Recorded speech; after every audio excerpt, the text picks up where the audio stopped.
Alors que les Bleus tentent de garder la tête haute après une défaite en finale de Coupe du Monde difficile à encaisser, un ancien champion du monde a jugé bon de tacler copieusement Didier Deschamps.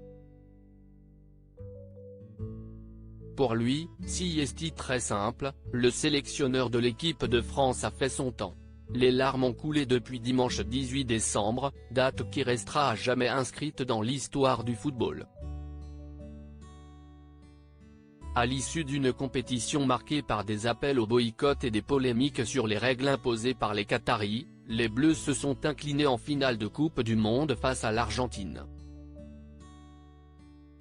Depuis, les Français serrent les dents, alors que les Argentins et leurs gardiens de but semblent prendre un malin plaisir à rire de leurs adversaires malheureux, à commencer par Kylian Mbappé, copieusement moqué dans les vestiaires et lors du défilé des champions du monde. Si l'équipe de France n'a pas brillé par son talent en première mi-temps, la seconde a offert aux supporters un spectacle plein de rebondissements qui a su faire oublier à tous les premières minutes catastrophiques. À tous sauf à un ancien champion du monde, Christophe Dugarry, qui n'a pas manqué de rappeler, lors d'un entretien accordé à l'équipe dévoilé ce jeudi 22 décembre, la première mi-temps embarrassante des Bleus.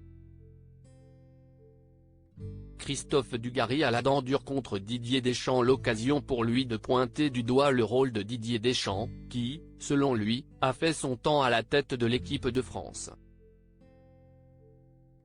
Je ne cache pas que je préférerais que ce soit Zizou, j'ai envie de voir autre chose. Deschamps, j'entends ce qu'il dit, mais on ne peut pas dire que l'équipe de France appartient à tout le monde et l'a gardée pendant 12 ans, a-t-il déclaré. L'ancien champion du monde reproche notamment au sélectionneur de ne pas s'être expliqué sur l'échec de la première mi-temps, à la suite de laquelle Kylian Mbappé avait poussé un coup de gueule dans les vestiaires. Quand tu perds, tu dois des explications, tu dois un débat, au moins sur la préparation de match. On a 2 étoiles, et on aurait dû en avoir une 3e.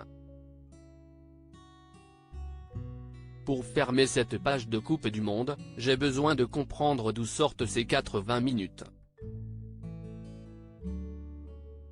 Il y a forcément quelque chose qui a été raté. Et je voudrais savoir pourquoi, a-t-il lancé. Les tensions entre Christophe Dugarry et Didier Deschamps ne datent pas d'hier, alors que le premier avait même accusé le second de prendre en otage l'équipe de France, lorsqu'il ne sélectionnait pas Karim Benzema.